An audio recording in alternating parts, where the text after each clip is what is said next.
Hello, everyone, and thank you for watching this RACC presentation on finding fit and building your college list. This is Molly Ingram. My pronouns are she, her, and I am a proud member of RACC, also known as the Regional Admission Counselors of California. Now, what exactly is RACC? RACC stands for Regional Admission Counselors of California, and we are an organization comprised of more than 173 admission professionals from over 119 institutions who work with students and counselors throughout California while representing universities and colleges outside of California. So, long story short, I work for a university outside of California, but I myself live in the Bay Area. We are on your time zone. We are available for you in your community. We know the challenges and the pros and cons of what it's like to live in California, and we can tell you all the incredible reasons why you should consider going to a university out of state. Now, when building your college list, hopefully there will be many out-of-state universities on that list. And in this presentation, I'm going to walk you through the criteria for finding your best fit, as well as final tips for finishing out that college list so you are ready to go when application season begins for you.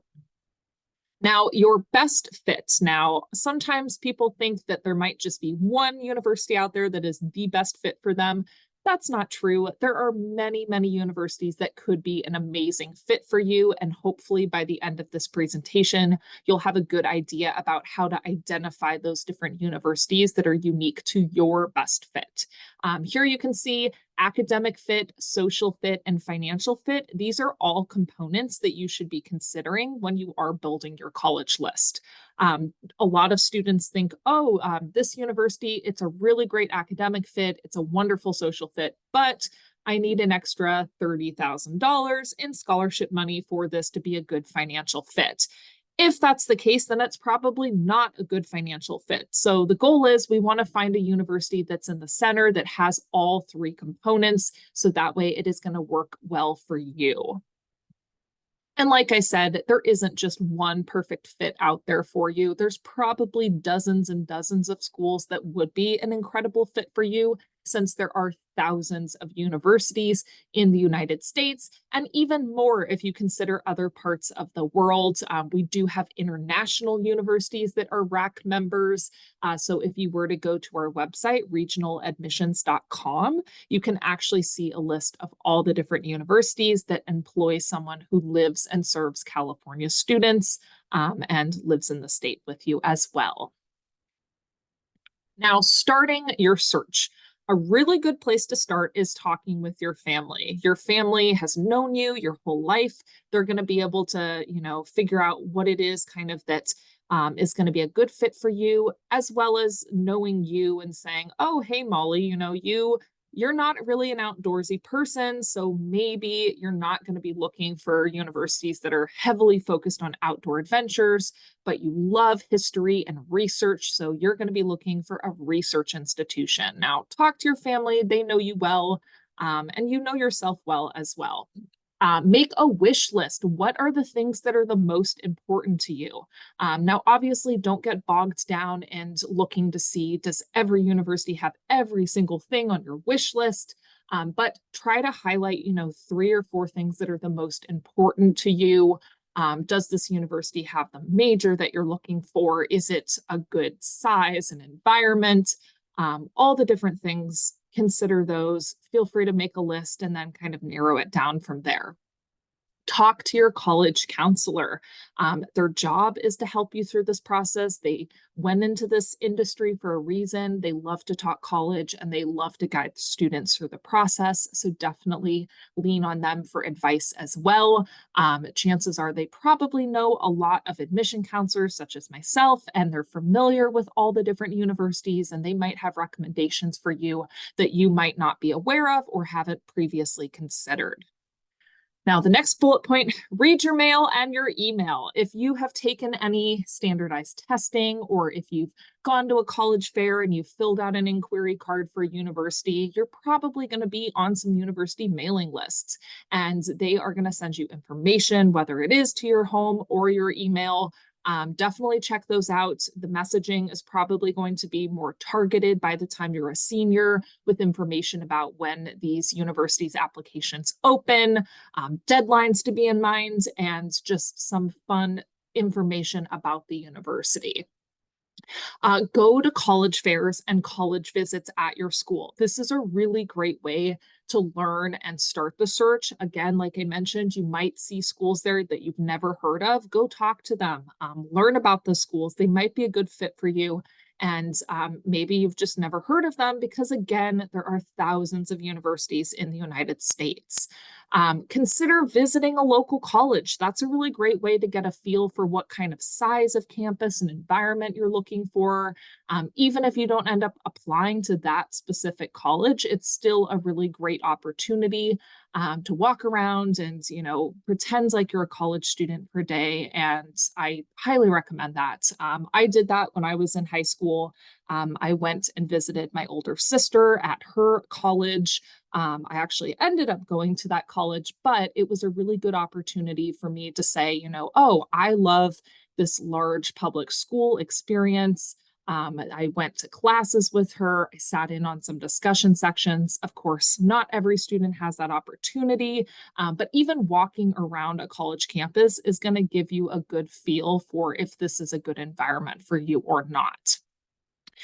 Explore online and attend virtual events. Obviously, you're not going to be able to visit every single university in the country because that would take a lot of time and money because there are thousands. But so many universities have virtual tours on their website. They have online info sessions. There are virtual appointments that you can make with admission counselors. I do that, as do dozens of my RACC colleagues. So there are ways to engage with us online from the comfort of your own home. And of course, the last bullet point is bolded because it's the most important one. Knowing your best fit starts with knowing yourself. No one is going to know you better than yourself. You know what is going to feel right for you. So really trust your intuition and your gut feelings. Now, academic fit, this is crucial. Sometimes students will come up to my table at a college fair and they'll ask for a particular major. If we don't have it, if they decide to come here and that is what they're set on studying, then they wouldn't be able to do that. If you're undecided and you're not sure about what you want to study, this might be a little less important at the granular level of major specific. But for academic fit, you still want to consider, what is the admitted student profile of the university that you're looking at? What is the, average GPA of students who enroll, accepted students? What is the size of the classes? Do you thrive best in a smaller class setting? Are you fine going to a lecture hall with several hundred students and then having some smaller discussion sections? So there are a lot of different components to academic fit that you should be thinking about when looking at universities. Having a relationship with professors. Now, if you're going to a smaller school, you might have more opportunities to have one-on-one time with professors, or if it's a large university, you can definitely ask, where do those opportunities exist? Does this university have an honors college that you could be a part of? Are there research opportunities for first-year students and undergraduate students in general? If you're considering going to grad school, research opportunities is going to be really important. That is a great way for you to kind of get experience and decide, is this something that you really enjoy? And if so, then grad school might be a good next step for you after your undergraduate education. Study abroad, definitely something that's very popular with a lot of students. So you could definitely ask admission counselors about that. Is that something that they offer? If so, how does that work? How long are the programs? Are units transferable? There's a lot of specific things you could ask, but from a surface level perspective, just seeing if these opportunities are available is a good start. And then something that a lot of students don't think about, but is equally important, is the retention, graduation, and job placement rate of a university. So retention rate, meaning if 1,000 students enter as first-year students, how many of those students are coming back the next year and are going to be second-year students at that university? So who stays and how long does it take them to graduate? And when they do graduate, what kind of jobs are they getting and how quickly are they obtaining jobs? So these are all things that you can consider when building your college list. And you can also think about support opportunities. Are there special programs at a university for students with learning and attention differences? Are there tutoring opportunities? What exists to make sure that students are going to be academically successful at this university? Social fits. Now, this is one where, you're thinking about all the fun things that you want to be doing when you're not in class or you're not studying.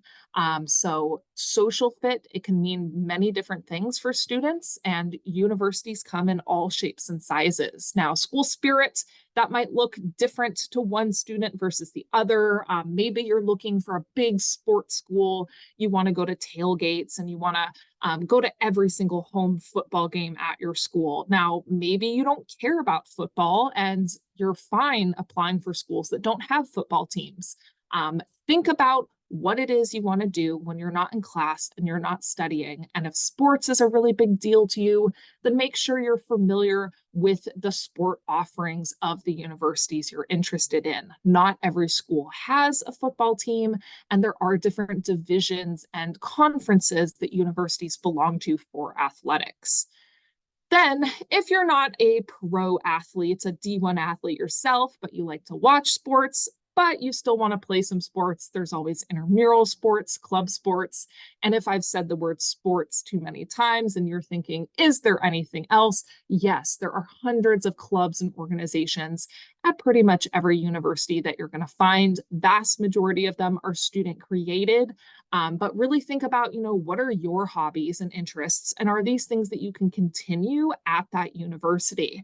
If you're the kind of student that, you want to swim in the ocean every single day, whether it's on the West Coast or the East Coast.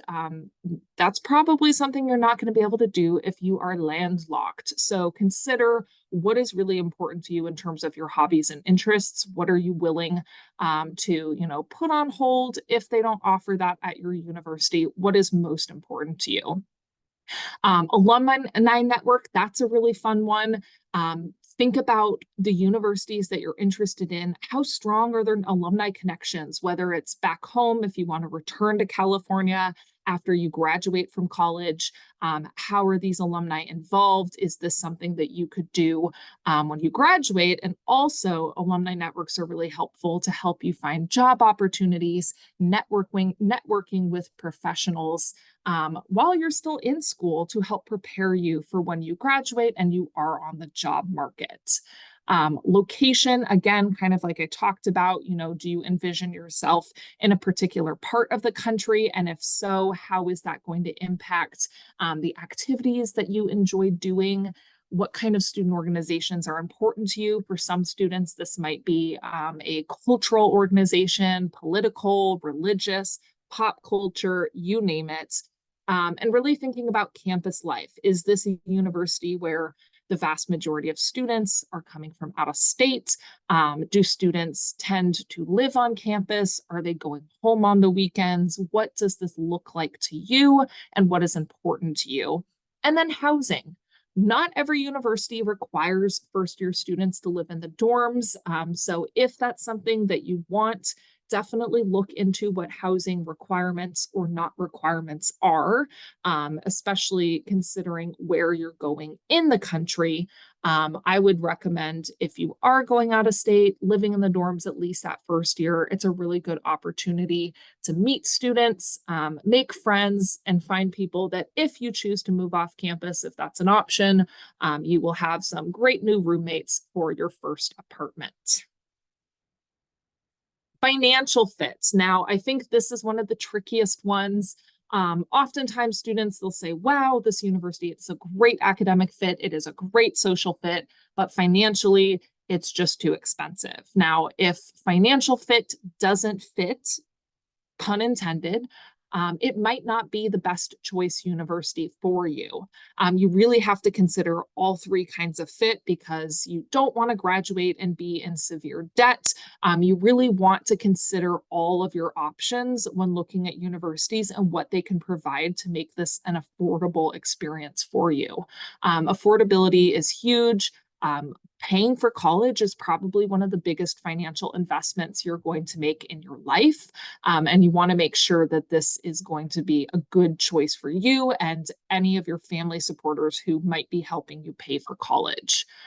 When looking at attendance, don't just look at the cost of tuition. Look at the total cost of attendance. Now, this is going to include tuition and student fees. It's also going to include indirect costs, like considering things about, oh, well, if I'm going to college across the country, how am I going to get there? How much is it going to cost me to travel home for the holidays, going to campus? So think about transportation costs, think about housing costs. Is this going to be a costly state to live in? Is it more affordable to live in the state compared to California? I think you'll find many of the states, they are much more affordable, and you can see that trickle down into other costs like gas and food. So think about those things. And then, of course, books. A lot of your classes at universities, you're going to have to pay to get those books, or pro tip, use the library as much as you can. But those are other things that you're going to want to consider. Every university has a net price calculator. So if you go onto any university's financial aid website, you should be able to see estimates for how much they anticipate it would cost you to attend that university per year. And then scholarships. Scholarships are going to be your best friend. This is a great way to help get the cost of attendance down. A lot of universities have scholarships that you were automatically considered for when you apply to that university.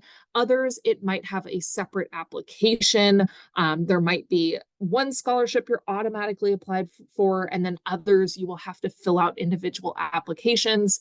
So keep that in mind. And these could be coming directly from the university, or they could be from private donors.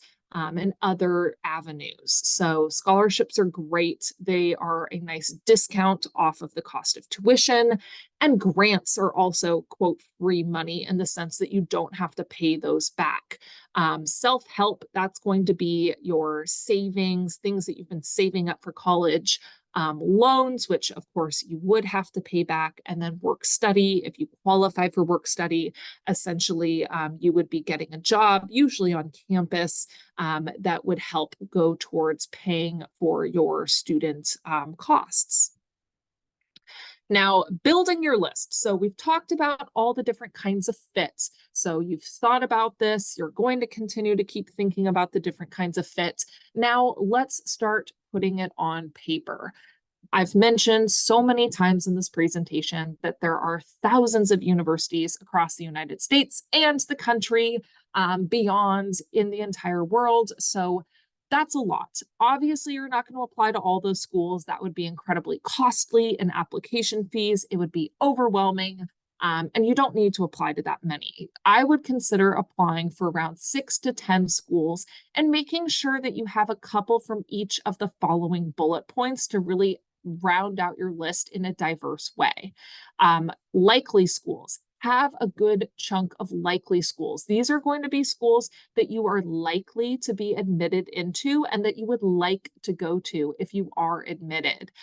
We don't use the word safety. We want to like the schools that we are applying to, because if you don't want to go there, then why are you applying? Target schools are going to be schools where you are very much in that range of what the average incoming student profile has for GPA.